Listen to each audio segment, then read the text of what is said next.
안녕하세요, 청취자 여러분. 오늘은 김동인의 감자라는 소설에 대해서 줄거리도 좀 같이 살펴보고, 그리고 독후감을 쓸 때 꼭 필요한 여러 가지 느낀 점, 이런 것들에 대해서 좀 같이 살펴보도록 하겠습니다. 김동인의 감자, 아마 제목 들어보신 분 굉장히 많으실 것 같은데요. 사실은 이 소설 굉장히 짧은 단편 소설입니다. 또한 내용 중에는 사실은 그때 시대상을 반영을 하는 어떤 뭐 매춘이라든가 이런 관련된 내용들도 일부 좀 들어있는 그런 소설이라고 볼 수 있겠습니다. 자, 그럼 먼저 줄거리부터 좀 같이 살펴보도록 하죠. 김동인의 감자. 일단 주인공은 복녀라는 여성입니다. 복녀라는 여성은 원래 처음에는 선비의 집안에서 태어난 뭐 상당히 규율이 엄한 그런 집안에서 태어난 여성이었죠. 하지만 집안 자체가 시대상이 워낙 일제강점기 시절 어렵던 시절이다 보니까 선비 집안이고 농민 집안이고 다 이제 어느 정도 경제적으로 어려웠던 그런 시기였던 거죠. 그러다 보니까 그 시절에는 연애 결혼 이런 거는 사실 어려웠어요. 연애 결혼은 어려웠고 어렸을 때는 뭐 그냥 신나게 동네에서 놀다가 15살이 되던 해 15살이 되던 해에 같은 마을에 사는 호라비한테 80원이라는 금액에 팔려서 시집을 갔습니다. 15살에 시집을 갔으니 뭐 세상 물정 알아봐야 얼마나 알겠습니까? 다만 이 호라비라고 하는 사람도 사실은 복녀가 15살인데 반해서 20살이나 많은, 그러니까 35살쯤 되겠죠. 지금 제 나이랑 비슷하네요. 그 정도 되는 남자한테 시집을 가게 된 겁니다. 이 남자는 사실은 이전까지는 굉장히 좀 잘 먹고 잘 살던 그런 집안의 자식이었는데 워낙 천성적으로 게으르다 보니까 자기 대에 넘어와서 부모가 물려준 재산 하나씩 둘씩 다 까먹고, 그다음에 마지막으로 남은 돈이 80원이었던 거죠. 80원으로 복녀를 사와서 장가를 간 그런 사람이었던 겁니다. 게다가 천성이 워낙 게으르고 또 이렇게 뭐 사회생활 같은 것들에 크게 이렇게 뜻이 없고 요령이 없는 그런 사람이다 보니까 동네에서 이제 밭 또는 논 이런 거를 빌려다가 농사를 짓는 그런 것들도 한 해를 하고 나면 땅 주인이 더 이상 또 이렇게 지으라고 주지 않는 그런 식으로 굉장히 뭐 복녀가 시집을 가자마자 한 1, 2년 사이에 굉장히 살림이 어려워집니다. 살림이 어려워지고 그래서 이 지역적 배경은 사실은 평양이에요. 평양 근처인데 그때 당시만 해도 평양성이 있고 그다음 평양성 바깥에 정확히는 이제 칠성문 바깥에 빈민굴이 있었다고 합니다. 그래서 그쪽으로 이사를 가서 왜 먹고 살 일도 없고 돈도 없고 하다 보니까 결국은 이제 평양성 밖으로 밀려난 거죠. 평양성 밖에 있는 빈민굴로 이사를 하게 됩니다. 이사를 하게 되고 그 과정에서 뭐 사실은 남편이랑 복녀랑 좀 고생을 많이 하죠. 뭐 남의 집에서 머슴살이 비슷한 것도 하고, 머슴살이를 한다고 해도 그것도 사실은 눈치가 굉장히 필요하고 부지런해야지 할 수 있는 일 아니겠습니까? 그런데 이 복녀의 남편이라고 하는 사람은 전성적으로 워낙 게으르다 보니까 결국 그런 일도 오래 하지 못하고 마지막으로 평양성 밖에 있는 빈민굴로 밀려오게 된 거죠. 자, 그러고 빈민굴에는 그러면 대부분 어떤 사람들이 있었느냐? 대부분이 이제 국어를 하는 거죠. 국어리 이제 본업이고 나머지 부업은 뭐 갖가지 안 좋은 일들은 다 하는 그런 사람들이 살고 있는 동네였습니다. 그래서 복녀 같은 경우에도 이제 뭐 나이가 끽 해봐야 18, 19 요 정도 됐을 때니까 아무리 국어를 하려고 해도 그렇게 젊은 여자가 국어를 한다. 누가 뭐 불쌍하게 여기서 뭐 밥이라도 주겠습니까? 그래서 굉장히 이제 고생을 정말 많이 하고 살았던 거죠. 그러다가 어느 해에 이제 평양성 근처에 기자묘가 있죠. 그 당군조선을 세운 당군의 후계자로서 기자를 이렇게 모시는 경우가 있었는데 그 기자묘가 사실은 평양에 있었습니다. 그래서 기자묘 근처에 있는 솔밭, 소나무밭이죠. 소나무밭에 한 해는 송충이가 엄청나게 많았다고 해요. 그러다 보니까 이제 평양성에서 평양성에 있는 그 평양 감사죠. 평양 감사가 자 이제 돈 풀어다가 빈민들도 좀 구제할 겸 그다음에 기자 묘도 좀 관리할 겸 송충이 잡는 요즘으로 따지면 아르바이트를 시키게 됩니다. 그래서 사실 그것도 하고 싶어하는 사람들이 워낙 많다 보니까 빈민굴에 있는 아낙네들 위주로 해서 이제 선발을 한 거죠. 선발을 한 거고 또 복녀 입장에서도 어머 저기 가면은 그래도 좀 일도 뭐 하겠지만은 그래도 돈은 좀 벌 수 있으니까 복녀 입장에서도 굉장히 구미가 당기는 일이었고 거기에 지원을 합니다. 지원을 해서 경쟁률이 꽤나 높았음에도 불구하고 복녀는 운 좋게 이제 송충이 잡기 알바를 뛰게 되는 거죠.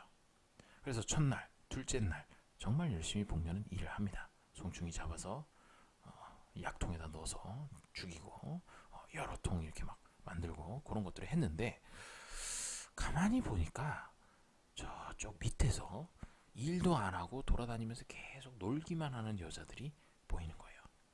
나이도 어리고 조금 이렇게 반반하게 그런 사람들 위주로 저쪽 소나무 밑에서 계속 하루 종일 놀기만 하는데 일당을 계산할 때 보니까 오히려 하루 종일 송충이 잡은 자기보다도 돈을 더 많이 가져가더라는 겁니다.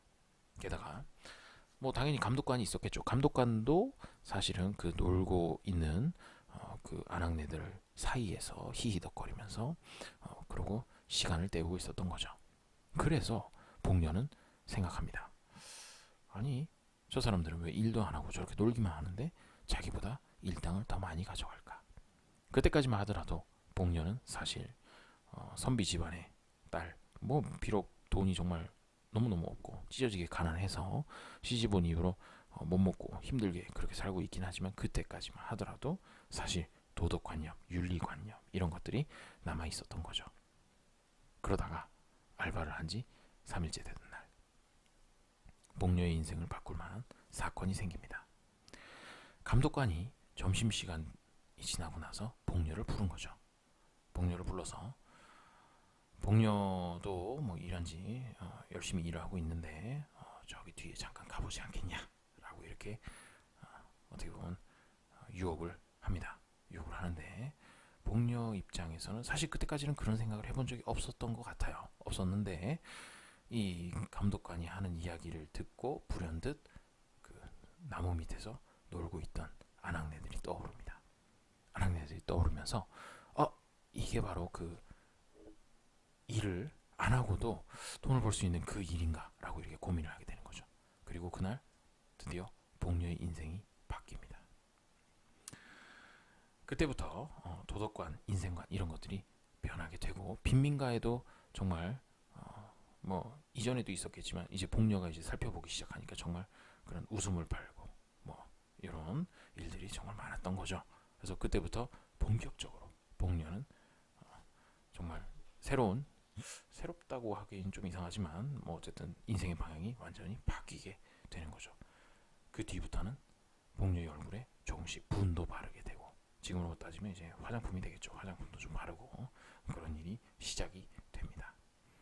그렇게 1년이 지나고 복녀는 점점 그 일에 익숙해집니다. 익숙해지면서 또 이 남편 정말 무능력하고 게으른 이 남편은 오히려 그런 복녀의 모습을 보면서 즐거워합니다.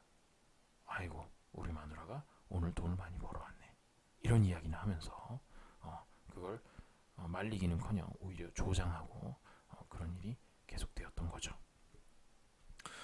그러던 어느 날 사실 이제 평양성 근처에 있는 땅을 꽤나 많이 가지고 있고 또 그 땅을 굉장히 넓게 경작을 하고 있는 중국인 왕서방이 있었습니다. 중국인 왕서방 이 사람은 사실은 뭐 아주 큰 대지주는 아니었지만 그래도 굉장히 크게 소작농을 하고 있는 사람이었기 때문에 부자였다고 볼 수 있겠죠. 그래서 빈민굴에 있는 사람들은 그 왕서방의 땅 그리고 왕서방 주변에 있는 중국인의 땅에 어느 정도 이렇게 농작물이 좀 열리는 시기가 되면 거기에 가서 서리를 하는 그런 일이 빈번하게 있었습니다. 그래서 복녀도 다른 사람들 다 하는데 나라고 못할 거 뭐 있냐 라고 생각을 하면서 중국인의 밭에 가서 이제 감자를 야심한 밤에 가서 감자를 훔치러 간 거죠. 그러다가 갑자기 뒤에서 탁 누구 잡는데 보니까 왕서방이었던 거죠. 왕서방이 밭에 나왔다가 복녀를 잡은 겁니다. 그래서 복녀가 아니 이거 왜 이러시냐고, 놓으시라고 이렇게 얘기하는데 왕서방은 얘기하죠. 복녀 너 우리 집에 갈래? 라고 해서 데려갑니다. 데려가고 그때부터는 이제 이전까지 빈민굴에 있는 뭐 많은 거지부터 시작해서 굉장히 많은 하층민들을 상대를 했다면 그때부터는 이제 왕서방의 왕서방의 전용 뭐 그런 느낌으로다가 시간이 또 흐르게 되는 거죠. 그러고 나서부터는 아무래도 왕서방 같은 경우에는 이때까지 상대하던 사람에 비해서는 좀 급이 달랐기 때문에 상당히 벌이가 늘어나게 됩니다. 그렇게 시간이 또 지나고 왕서방이 바빠서 잘 오지 못할 때는 오히려 복녀가 왕서방의 집에 직접 찾아가기도 하고 그런 식의 관계가 지속이 되었던 거죠. 그러다가 왕서방이 새색시를 데려온다는 얘기를 듣게 됩니다. 자, 그러자 복녀의 마음속에서는 이제 뭔가 굉장히 큰 혼란과 갈등이 나타나게 됩니다. 왕서방이 새색시를 데리고 오기로 한 날 동네에 있던 왕서방의 친구들, 중국 사람들 다 모여서 열심히 잔치를 하고 이제 잔치가 끝나고 모두 다 돌아간 야심한 시각에 복녀는 화장을 하고 옷까지 차려입고 왕서방의 신방으로 뛰어들어갑니다. 이가 새색시가 뭐라고 나한테 이렇게 할 수 있느냐라는 마음을 가지고 들어간 거죠. 게다가 그냥 들어간 게 아니라 가슴속에 낫을 한 자루 붓고 들어갑니다. 그러고는 이제 왕서방한테 강짜를 놓죠. 우리 집으로 가자고. 이 새색시 이거 뭔데 이거 버리고 우리 집에 가자고. 이렇게 때를 씁니다. 왕서방 입장에선 말도 안 되는 일이죠.